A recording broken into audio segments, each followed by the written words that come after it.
Cullen live in 1 minute.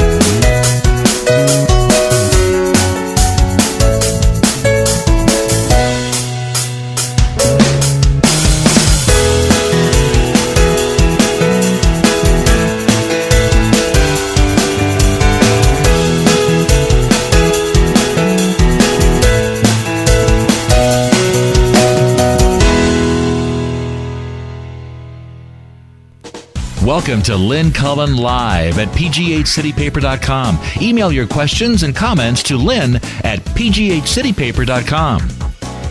Hello there and welcome. Welcome to, there it is. Okay. To yet another. Probably my 3,762nd show.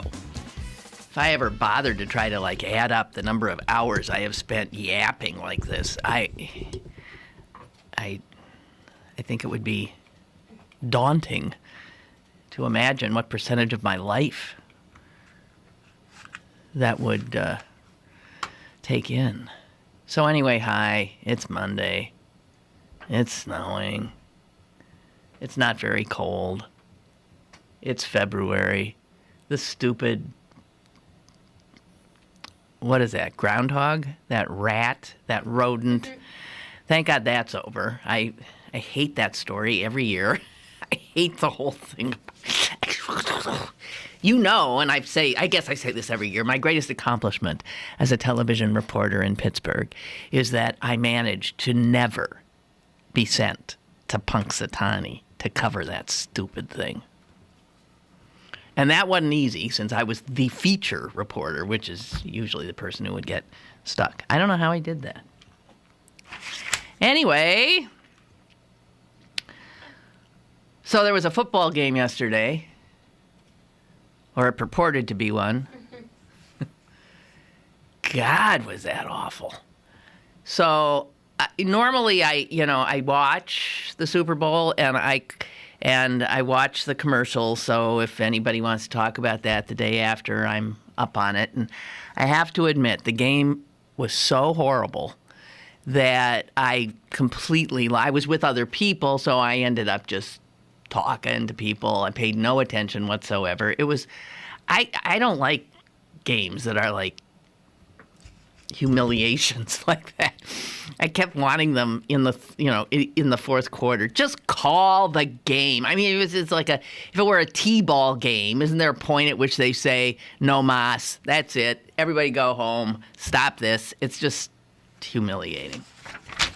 What a lousy game. From that first, the first play, sort of set the tone. Oh, man.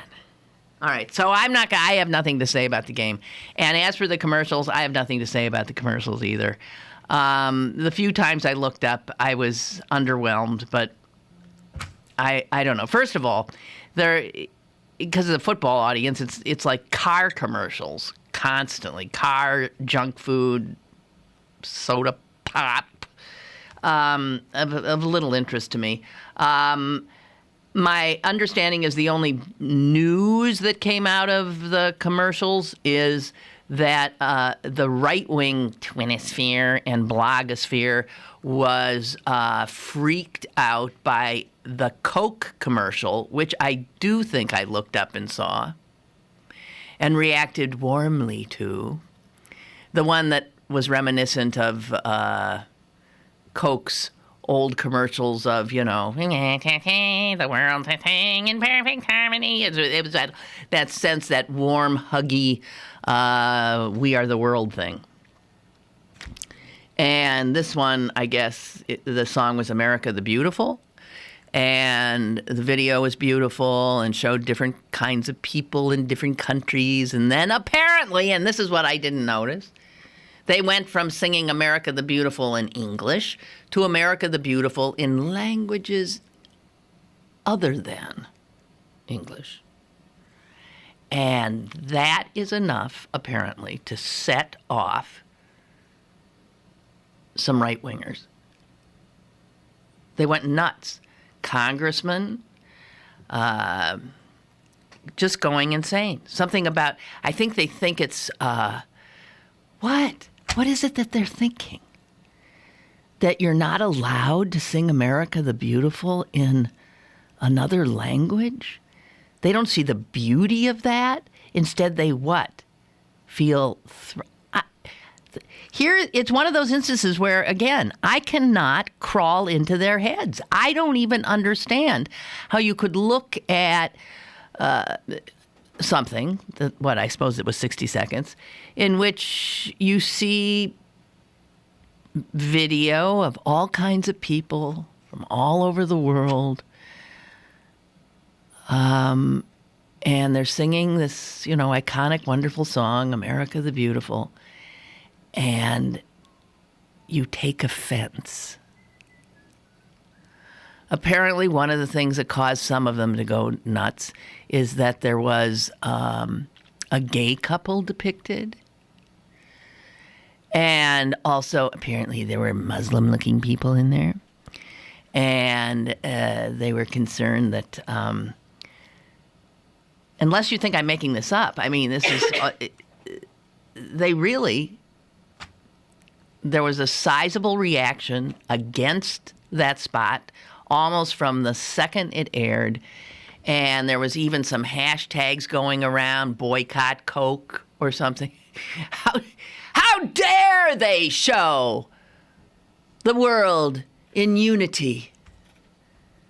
How dare they show people other than Americans singing a song about America the Beautiful in a language we do not understand. How dare they? It's insane. Insane. So I can't speak with any authority whatsoever on the commercials. The Wall Street Journal does a bit where they talk to major ad agencies and gets their opinion. And for those of you who did watch all that stuff and might want to know, the Heinz ad got dissed by them. They said it was not worthy of the Super Bowl stage. Heinz, Nestle's Butterfinger, fell flat. Toyota's spot was a, quote, weak use of the Muppets. It was remarked that Tim Tebow, who starred in some T-Mobile commercials, is a better actor than a football player. And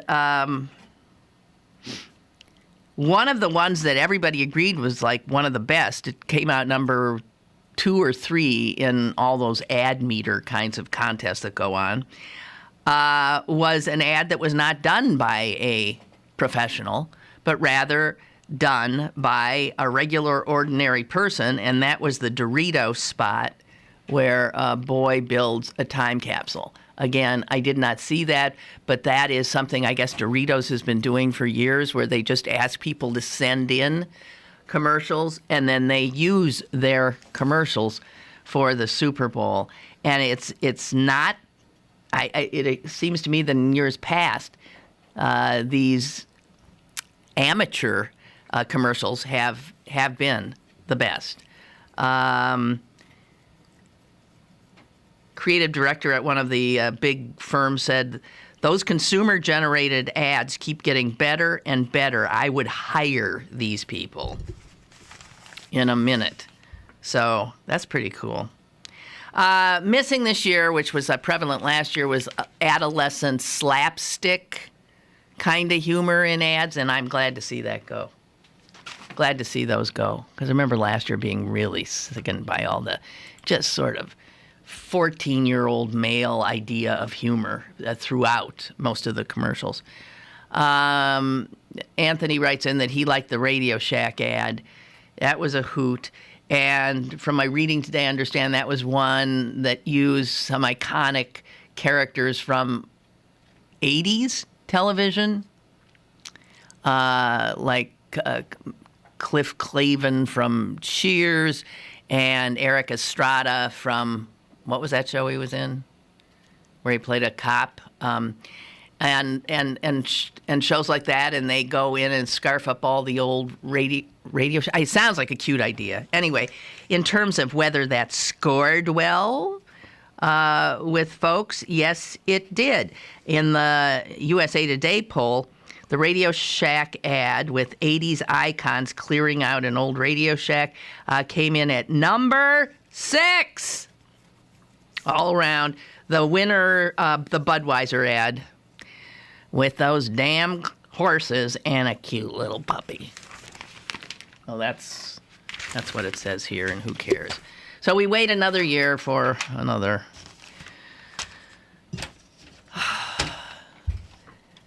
Now, not only was that one of the worst games ever in a Super Bowl, but Joe Namath's coat had to be. What was that? It was like an abominable snowman roadkill. What was that? What manner of beast? Hello, caller. Good morning. Hi. I just wanted to, you were talking about that commercial about Coke and the different nationalities and all that. I don't care about that kind of stuff. I read something in our paper, our local paper here, that more of these states are giving breaks to immigrants, paying for their education, their room and board, and the people could be deported. The taxpayers have to pay for it. To me, that's wrong. That's why I'm against a lot of that immigration stuff, because why don't they take care of the people that are in this country? And we're so full of people in the country with educations. Why we want to immigrate more people in this country is beyond me. We are filled up. People don't realize that every time they bring more people in this country, the wages go down. That study is proven. That's where I'm against. I don't have no problem other people coming to the country, but when you're full, I think we're full, but some people don't. They think we should just keep, because of the cheap labor and that. But when I read this, I couldn't believe it, that they're paying for their education and the room and board, and the taxpayers don't get shit. We'll see ya. All right. I can't respond to what article you saw. I feel a little at a disadvantage here. But as for us being full, we're not. I mean, people have felt that way throughout our history. We're full. As soon as we get in, you want to close the door. That's it. This is a huge subject, immigration, and on a Monday morning, I can't do it. It's as simple as that. Chuck writes, whose idea was it to have Bill O'Reilly interview President Obama as part of the pregame show?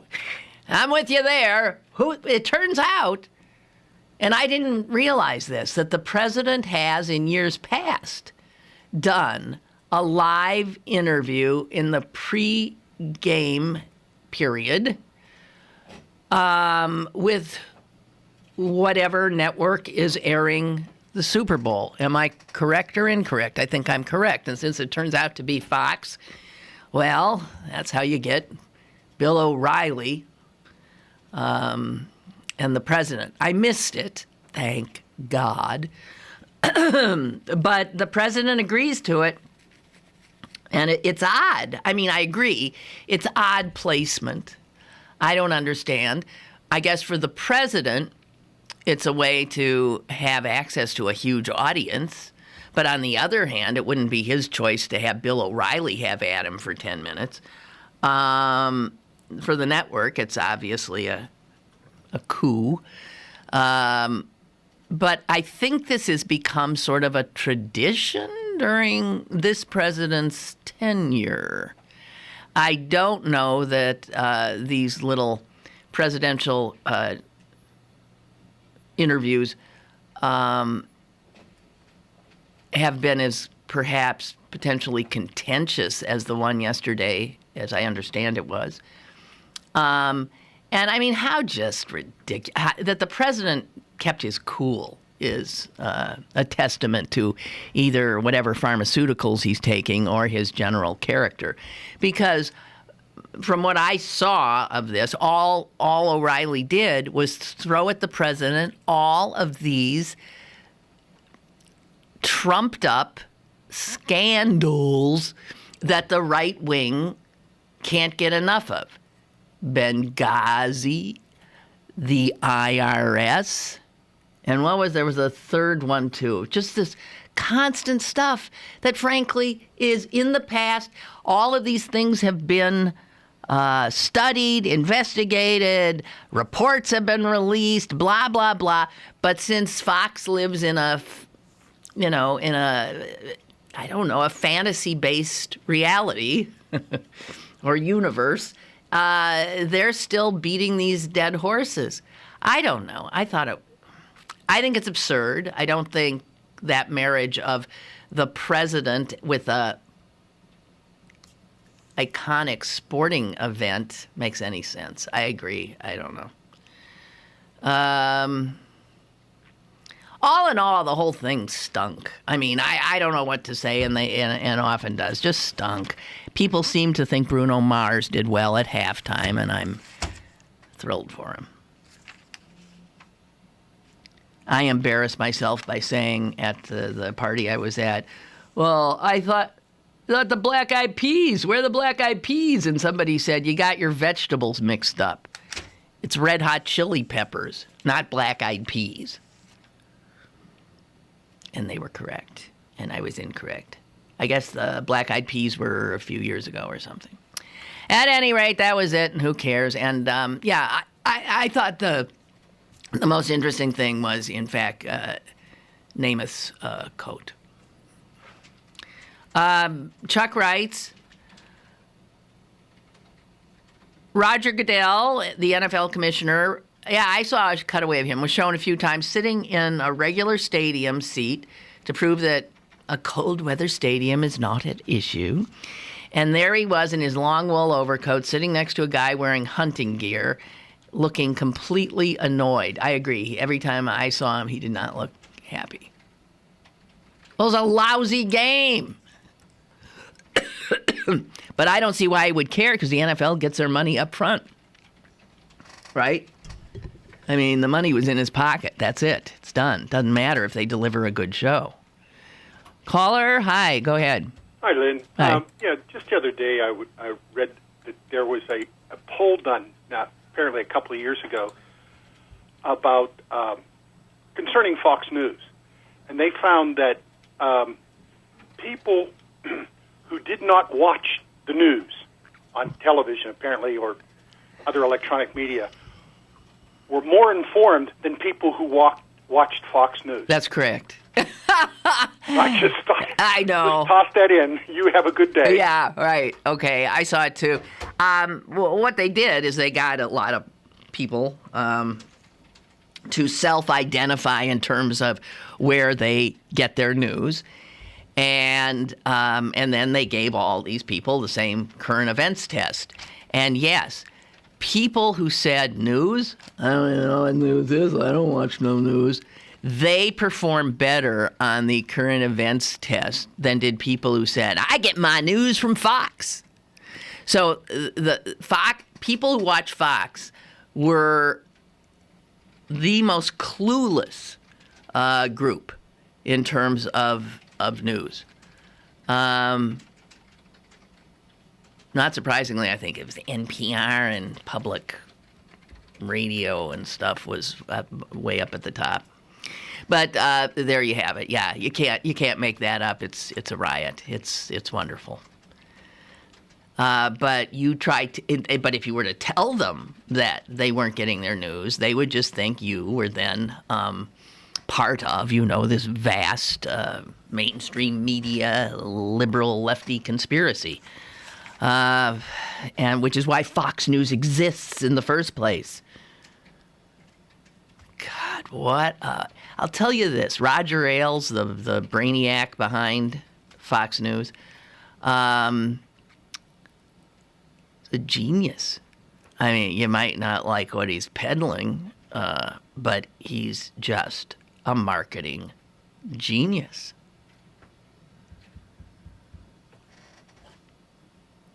The big news, of course, was the death of Philip Seymour Hoffman. I think that sort of trumped everything that had happened, and I'm still dumbfounded, still having trouble taking it in, still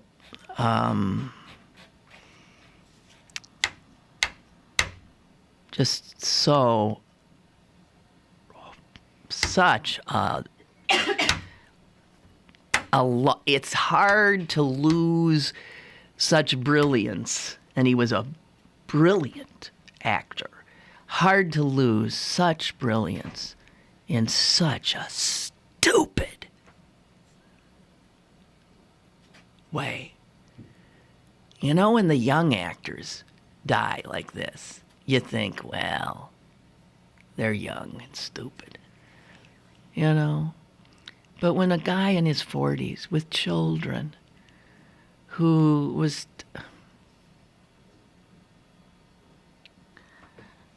It just, I guess, shows you the power of addiction. And I think there also clearly is a correlation between extreme creativity and that kind of artistic genius and mental health issues. The people who have these gifts often are people who struggle with great demons, which then informs their extraordinary body of work. It all seems to go hand in hand. Obviously not for everybody, but for far too many creative geniuses die like this. Maddening. I always thought that people say the mark of a great actor or a great celebrity is somebody who only needs one name to be known, you know, like Liberace, Cher, Madonna, Elvis. But I always sort of thought, well, that's true, and I'll bow to that. But for someone to have 3 names and for us to remember 3 names for a person, I think shows even a greater status. That we learned this strange name, Philip Seymour Hoffman.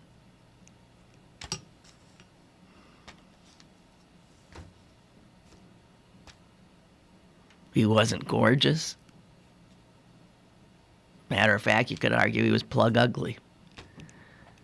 And extraordinary actor. Okay, I'm taking a break. We'll be back. Email your questions and comments to Lynn at pghcitypaper.com or call Lynn at 412-316-3381. Lynn Cullen Live will return in a moment. BergBargains.com is the best bet for your great Valentine's Day deals. Log on today for exclusive deals from your favorite local restaurants, bars, and shows. Sign up for the weekly email update for your chance to win a $100 gift card from the Swickley Spa. The all-new BergBargains.com, Pittsburgh's best bargains. BergBargains.com. I don't believe it. My savings are gone. Okay, think. Where'd you have them last? I was home, then I spent them on that vacation in this tiny suit of armor. Now they're gone. Weird. Weird? Not really. Not saving now means no money later. Put away a few bucks, feel like $1 million. For free ideas on ways to save, go to feedthepig.org. That's feedthepig.org. Oh, I broke his little gauntlet. Oh no. This message brought to you by the American Institute of Certified Public Accountants and the Ad Council. Have a question or an opinion? Call Lynn Cullen at 412-316-3381 or email lynn@pghcitypaper.com. Now, more with Lynn Cullen Live.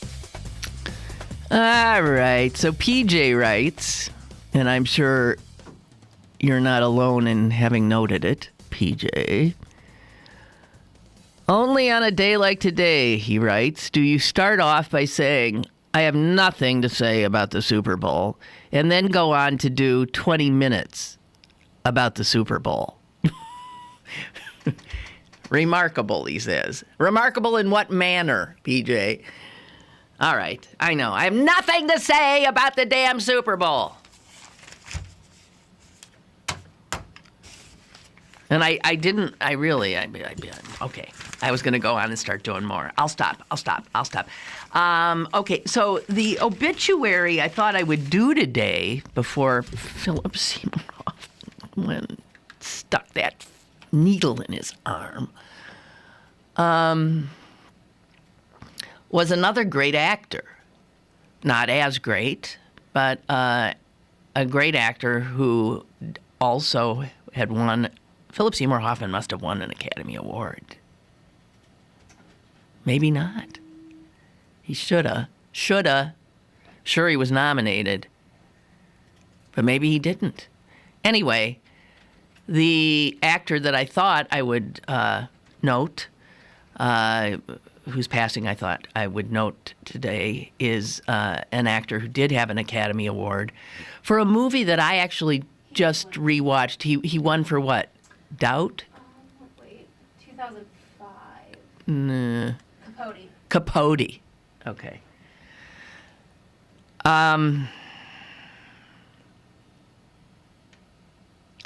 Actually, that he could inhabit that role, Capote, Truman Capote, and pull it off is amazing.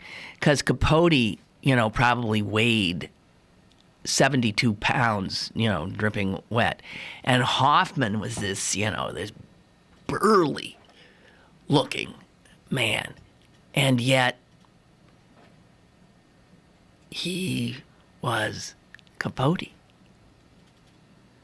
Just brilliant actor. But the other actor who died and who also won an Academy Award is an Austrian named Maximilian Schell. And this guy was an excellent actor. And he won for his role in Judgment at Nuremberg, which is a great movie. And if you haven't ever seen it, I recommend it heartily to you.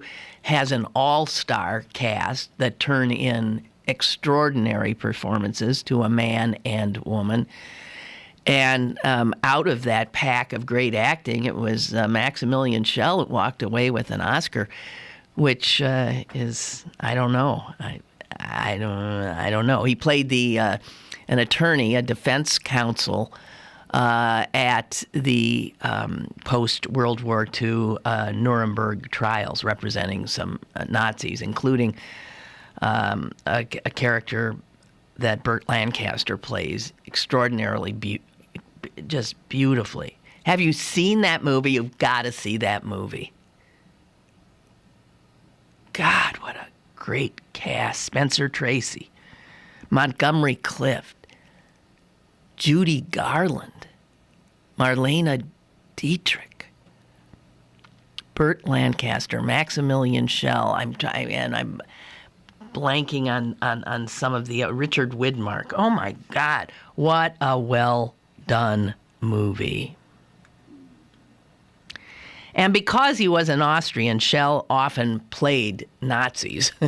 he got pretty much cornered the market on playing Nazis, and he did do it well. He and his family were themselves uprooted by World War II and the Nazis. And when the Nazis marched in and took Austria, which is where he and his family lived, they ran.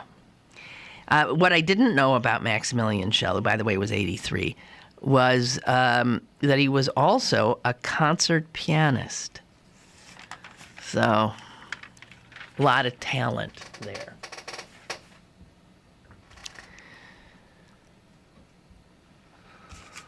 Now, gosh, and did you see the Woody Allen stuff? Yeah, ugh. And that's weird because I saw a Woody Allen movie this weekend, an old one called. It's one word, with Scarlett Johansson, and Woody Allen plays a stupid magician. Scoop. It's called Scoop. Right. Okay, so Woody Allen's adopted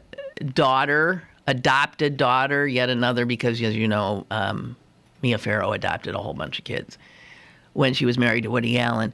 And she has flat out come out now and, again, resurrected a charge that was made, which he somehow escaped, where criminal charges, I think, were brought that he had sexually assaulted her when she was 7 years old.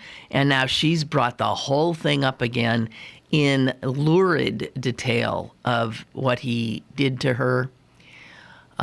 She is now a grown woman, and I'm unclear as to why she has put this out there again, except I think what happened is when the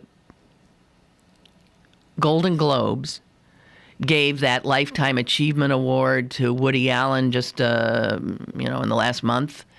And Diane Keaton came on and lauded him to the heavens. It was during her lauding him to the heavens that Ronan, supposedly Woody Allen's biological child, who's no way his biological child, because he looks exactly like Frank Sinatra. He tweeted something about, so we give Lifetime Achievement Awards to guys who molest their daughters. And now she's, and this is, I guess, for some reason, Nicholas Kristof, who is a columnist for the New York Times, it didn't make its way into the print paper, but I think he blogs on the New York Times, NewYorkTimes.com. He reprinted this long letter again from Dylan Farrow, who is the now woman who says that when she was a child was consistently molested by Woody Allen. And it's not that she's trying to, she thinks, she kept saying, she says in the letter, what's your favorite Woody Allen movie? And what she wants to do is to say, hey, if you keep enjoying this guy's work, but refusing to acknowledge that he's a criminal pedophile, then you somehow are aiding and abetting this criminal pedophile. So she calls out, like Kate Blanchett. She says, Kate Blanchett, do you have a daughter? Alec Baldwin, would you? And she goes, it's very woo. And Woody Allen has now, his publicist has said that these claims are untrue and disgraceful. And so you got something heavy going on there in that mucked up family group. So let's see, what else we got here? Funny article about how people name their children in Brazil. And who knew? A lot of Americans are getting pretty creative about names for their children, but it turns out in Brazil, this is a long-standing tradition. And a lot of people in Brazil end up eventually going to court to have their names changed because they've been saddled with some ridiculous name by their parents. And courts there apparently are very loath to allow the name change. Here is one. This is a guy, he's 19, and he has just gone to court because he wants a name change. Here is what his parents named him. And I'll do my best to do the pronunciations because these are not necessarily names that we comprehend, although some will sound familiar. This kid was named Warner Leviston Garland Marlon Brandon Bruno Paulinelli Mel Oliveira Pereira. Oh my God. He went to court to get the name change. You know what he wanted it changed to? Warner Leviston Garland Bruno Paulinelli Mel Oliveira Pierre. What he wanted to lose was the Marlon Brando in the middle.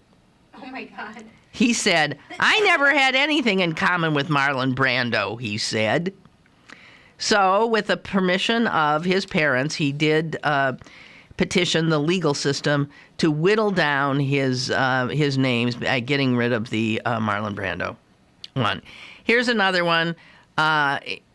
Mike Tyson Schwarzenegger Pradella. They name people after... But it gets worse.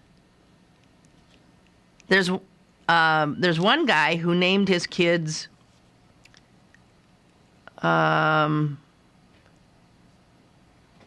just looked up at the signs that were in the in whatever government office you go to register a new child's name. And so he just looked up and, I forget what, named one of them Xerox. Sherlock Holmes. They name him after American presidents. Here's some poor guy named Lincoln Sousa. Abram Lincoln Sousa Santana. And Francisco Lyndon Johnson Menendez La Daluz Jr. Not to mention Mao Zedong Lima de Moura. And not to mention people named Hiroshima, Taj Mahal, Miracle Tire. Oh my God.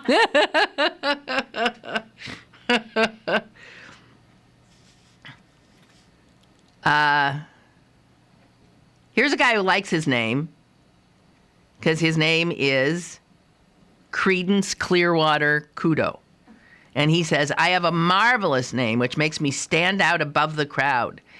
Now almost no one in Brazil knows who Creedence Clearwater is. And 90% of the people can't pronounce my name correctly. But these were the guys who did Bad Moon Rising. I'm honored to be named for such artistic geniuses. Thus spoke Creedence Clearwater Kudo, who's now 34 years old. Here's a kid who got named, get this, Collapso Cardiaco. And you know what that means? Cardiac arrest. Collapso cardiaco, your cardiac collapses. And, here's the guy who was in the office and decided to name his kids are named Xerox, Photocopia, and Authenticada or something, which means notarized. He just peeled those names right off the wall. That's Brazil, ladies and gentlemen, for your astonishment, confusion, and general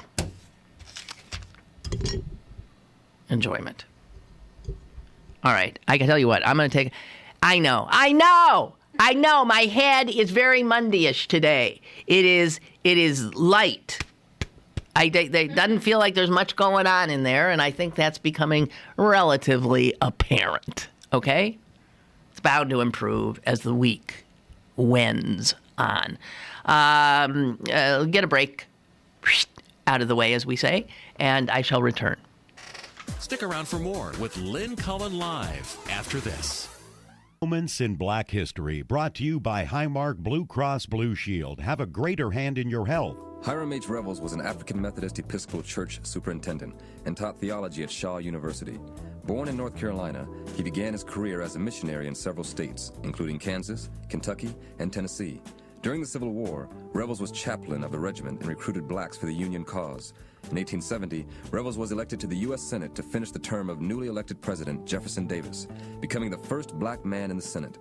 Revels stayed for 1 year, then left to become the first president of Alcorn State University. Too many of my neighbors affected by stroke, but Highmark is helping us change that by sponsoring our community stroke programs. Caring isn't new for Highmark. I know. I've been a member for 40 years. I'm Jerry Ann Allen, and I'm better with Blue. We're reinventing affordable health care by keeping the places we call home healthy. It's why our communities are better with Highmark Blue Cross Blue Shield. Highmark Blue Cross Blue Shield is an independent licensee of the Blue Cross and Blue Shield Association, subject to the terms of your benefit plan. Download the brand new CP Haps app on your phone and find out what's going on in Pittsburgh. It's the fun and free app that puts the most popular events at your fingertips. Text events to 77948 to download now and register to win tickets to see Billy Joel at the Consol Energy Center February 21st. Plus lots of great free stuff. The CP Haps app, brought to you by Pittsburgh City Paper. You're listening to Lynn Cullen Live at pghcitypaper.com. Once again, here's Lynn Cullen. All right, here we are back again. This is funny. I did get I got an email from someone over the weekend, and who was a week behind in listening to the shows. A lot of people, for some reason, listen like a week behind. And this is a person who was looking to buy another Snowies. Actually, this is a person that was looking to see if they could find a patent for the Snowies, and was taking me up on that offer to, like, hey, somebody manufacture this dang thing, okay? So it's a way to make money. And this woman had actually gone looking for information about the Snowies, because she thought maybe she and her friend could figure out how to get the patent, manufacture it, and become millionaires. Then she says, I heard on the Wednesday show that people called and emailed you that you could still buy them online at Amazon.com. So she goes to Amazon.com, and guess what? The Snowies, it says, is out of stock.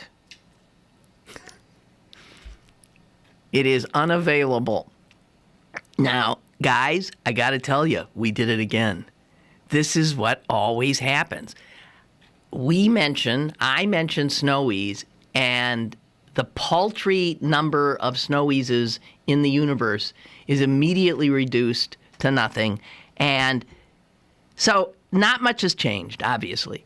The Snowies is a product that is never ready for prime time. They never have. There you go. They had a little run on Snowies because we started talking about them. I know there was a run because a lot of you were emailing me. So they had a run on the Snowies, and they're gone. So what'd they have? They had 12 of them or something? That's it? That's the supply? Man. So Judy writes, it cracks me up how much airtime the Snowies has been given. But it lives. It just keeps getting a second life somehow, and then dying again, and a second life, and then dying again. And it continues to be a great product that has had the misfortune of never having anyone know how to market it.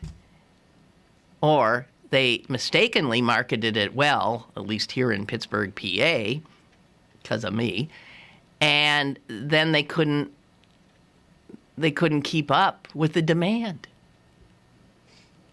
And that seems to have happened again. They're just never ready. Very funny. Very funny. All right, so I just want to mention this about Chris Christie. Yeah? No? Caller? Hello? Oh, no. Turn your... Oh, wait. Hi, Lynn. Wait, sorry. I'm trying to shut off the computer, so I stopped hearing you. Hey, it's Michael from Polish Show. Hi, Michael. Hey, you know what? I still have almost a brand new Snowies in my garage. And I'm going out to shovel now. And I'll tell you why. I usually like the exercise of shoveling. You know, I'm still a man in my prime. And I'm figuring I'm going to save the Snowies, which I actually bought at Michael's shop when he had it there, the Pleasant Present. And it's still in great shape. It's almost like brand new. And I'm waiting to use that until I'm infirm and I'm not able to shovel. Well, actually, that's a good idea because, it takes no muscle at all. Well, also, the other reason is I'm kind of embarrassed to use it because it kind of seems like not as douchey, but kind of like weird, like if you're driving around on one of those things that you stand up on. What were they called? What are those wheels things? with the... What are those things? Now, if you hadn't said that you couldn't remember the name, I would have remembered the name. Maybe I am infirm. The guy ended up falling off a cliff on one, didn't he? The guy that invented it. Are you kidding? Yeah. Did he die? Not the Snowies guy. The guy that invented the walking thing with the wheels. What's it? Why can't we think of that? You stand up and you're like on two wheels and standing up on it. Segway. Segway. Yes, exactly. Yeah. Exactly. Have you ever ridden one of those things? No, but a lot of times I'm an extra on these movies that they come to town, and there was one I was an extra on that had Russell Crowe in, and the director of it was riding around on one, and I started laughing at him, and I got chastised by the people that corral the extras. They're like, "Don't laugh! That's the director. Don't laugh at him." I'm like, "Well, he's riding a Segway. It's ridiculous." What the hell? Hey, you can't see someone on one of those and not laugh. Have you ever seen there are tours that are done downtown? I've seen them downtown where you'll see about 5-6 people on Segways zipping around the streets downtown, and they're on a tour of the downtown. Well, here's what they have to do. Is get a whole bunch of furries on Segways and do a tour with furries on Segways and have them ride around. Now that I would go see. That would be good. That would be good. Well, you know, this piddling little snow we got out there today, to me, is not even worthy of being shoveled. I don't know. Oh, come on. I'm at a corner at the bus stop for the kids. I shovel. Actually, I pride myself. Our whole block in Polish Hill is the most shoveled and salted sidewalk in all of Polish Hill. Well, and sometimes I feel bad because they say you're not supposed to put out too much salt and stuff because people walk their dogs and it gets in the dog's paws, you know, the salt. Yeah. But we like to keep it clean here. Speaking of that, though, and this is not an apocryphal story. It's kind of a sad but weird story. There was this guy that I met in Boston, and his mother, when he was born, well, she was kind of mentally disabled.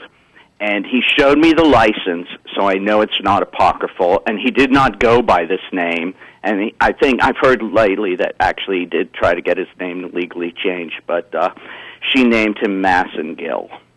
Oh, no! Yeah. Which, if you don't know the product, is actually not a bad name, but kind of exotic. But well, for those who do know the product, it's a douche. Exactly. So we've come full circle. The douches riding Segways to guys with douches names. So why do you do that extra work? It's so boring. Why do you do that? What, the shoveling? No, extra in movies. Oh, it's just, I think it's kind of fun. You do? Yeah. I mean, I don't mind sitting around watching the way they do everything, and it takes forever. You can spend like 12, 14 hours there, and they maybe pay you maybe $70 sometimes, or sometimes you get a little more. Sometimes they don't pay you at all. But it is, I don't know, I think it's kind of fun. Most of the time, though, I never see the movies that I was an extra in. I don't think I've seen any of them except the Bread Mice Suite, the one with Scott Baio. Mm-hmm. And that one, they were so short on extras, they used me 3 times in 3 different coats to walk in front of the that bread store in the Strip District. And it was the middle of summer. It was like 100 degrees, and yeah, we had to wear like these big coats and pretend it was winter, and the Christmas wreath kept falling off the wall because the glue was melting. It was hilarious. But anyway, it's also fun to meet the other weirdos that do that kind of work, because you hang out in this little hanging chamber, you know, with the other extras, and they're all crazy. You know, because it's kind of like jury duty. If they actually get you to do it, you're like insane or unemployed, or there's something wrong that you don't have anything to do during the day except sit around for 12 hours and watch them make a movie. But So didn't you never saw the Russell? I'm thinking he made 2 movies here. I know the one that I was in was called 3 Days something. I don't even remember. Is that the one where he breaks his wife out of the jail? That's what I heard. That's what I read in the synopsis or whatever, but I don't know. I've never seen it. Yeah. I got to do that, though. That's on my bucket list. I saw that movie. It's not bad. It's not... Well, I was a drug dealer I was supposedly a teenage drug dealer in this car that was like dealing drugs out of a car or something. Then they had me stand outside of the car, and then Russell Crowe drives by in a car and looks at us. I don't know. We did it for like 3 hours, and then... I don't even know if it was even in the movie. Yeah, you might not have made the cut. Usually you don't. I think the first one I ever did was Inspector Gadget, and then the thing that I did wasn't even in it. So I just can't. The funnest one was meeting Robert Downey Jr. though. When he was here for this movie, and it was a movie version of the Michael Chabon book. Mysteries of Wonder Boys. Oh, Wonder Boys, the Wonder Boys. No, it was Wonder Boys, Right. And it was right when Robert Downey Jr. was having some problems, and his mom was there with him to like make sure that he wasn't doing anything bad, and his kid was there too, but he was so nice. He like ate with the extras. He came down and ate instead of the cast or staying in his trailer and stuff. He Michael Douglas was in that as well. Yes, he was. Before he got mouth cancer from eating pussy. No, he was really nice too. They both were very nice, so that was cool. So that's one cool thing about it. You know, you get to see these people and see what they're actually like, and right. You know which ones are nasty and which ones aren't. Kathy Bates was here for one, and she was really fun. You know, Michael Douglas, I think there was a cutaway of him during the Super Bowl. And yeah? Yeah, I think that's who it was, and he had a beard. Oh. I don't know. I'm not going to say... Yeah, don't say I'm not going to say what comes to my mind. People already hate me for the things I say on your show. Oh, no, I don't think that's true at all. Well, listen, get out there. You're not going to get any exercise shoveling this snow. I just want to tell you that right now. Yeah, it seems really powdery, Yeah, it's like you could blow it away, okay? Well, maybe I'll do that. It'll be some cardio and some long exercise. That's exactly then. right. I'll just huff and puff and blow it away. Always good to talk to you, Michael. Okay, thanks, Lynn. You take care. I'll talk to you soon. Bye. Okay, bye. Michael from the Cynics. Got some emails. Lynn, heard you talking about Fox News and the right-wing misinformation machine after O'Reilly's interview with the president. It's too bad the president didn't call him out for injecting steroids into his mouth. I was on the show talking about mass media information and hysteria with the War of the Worlds anniversary. Yeah. Oh, it's Dave Ninehauser. We just posted a blog about the TAE Obamacare story. Oh, good. Okay, good. Thank you for that. Anthony writes, I haven't used my Snowies either. I, like Michael, use a shovel. Hello? Hello, caller. Hello? Oh, I almost couldn't hear you. Just Hi. real quick. Hi. How are you? I'm fine, Clarence. How are you? I'm fine. Good. I have nothing to say about the Super Bowl or the Snowies. That's quite all right. But I have a programming suggestion. Yes, sir. A Moment with Michael. Once every 2 weeks, once a month. I like him. Oh, sure. Have you ever met him? No, I've never met him. I just like when he calls, I always get a kick out of it. Yeah, exactly right. So let him ramble on for, 10, 15 minutes. about whatever he's thinking or whatever the subject is.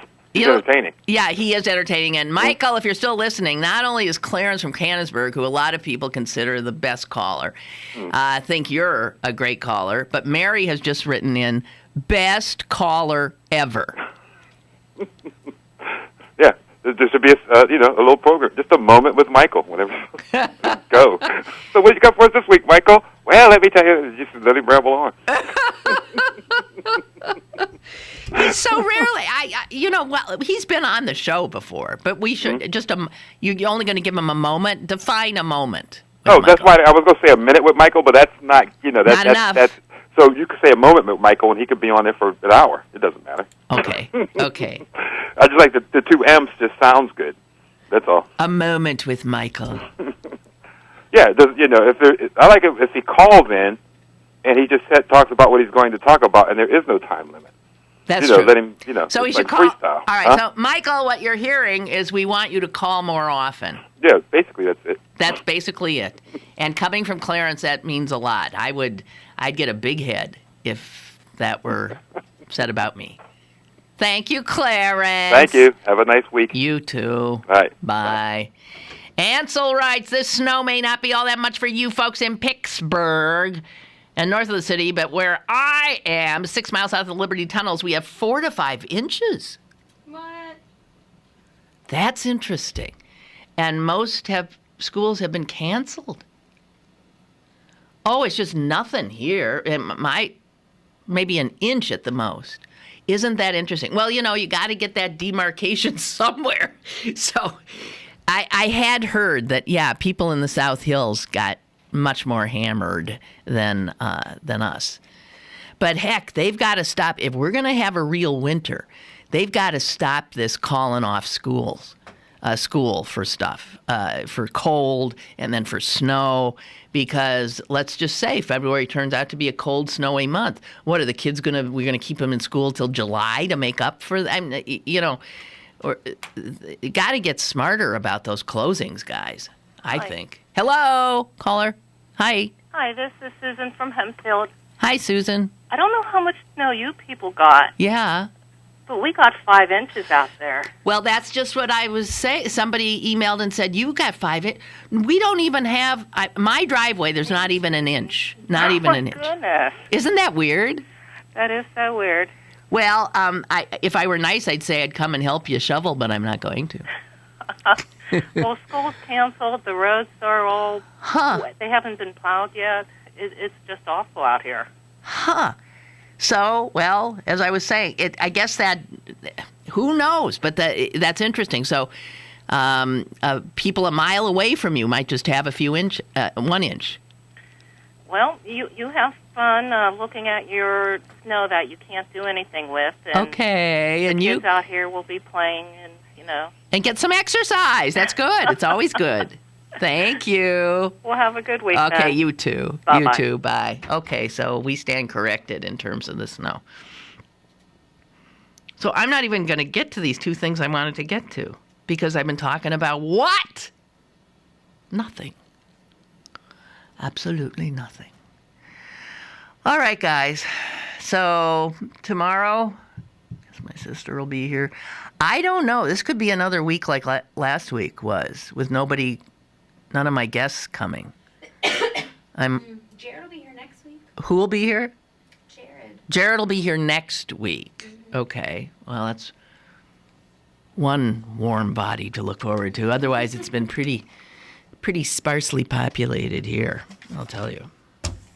Okay. Have a great day, and if you have lots of snow, well, enjoy it. I don't know what else to say. When all the snow that had stuck around for so long melted this weekend, I thought everything looked so ugly. And I was thrilled when enough snow fell to make it look pretty again. So I like snow myself in reasonable quantity. 5 inches. That's nice. Crazy. Oh no, I love it. But and it's not wet snow. It's easy snow. It's like fake snow. It's not even there. It's just a figment of your imagination. and I'm going to go catch a bus. Okay? Thank you for putting up with me today. I would not personally have done it myself. But thank you all, and back at you tomorrow. Toodaloo.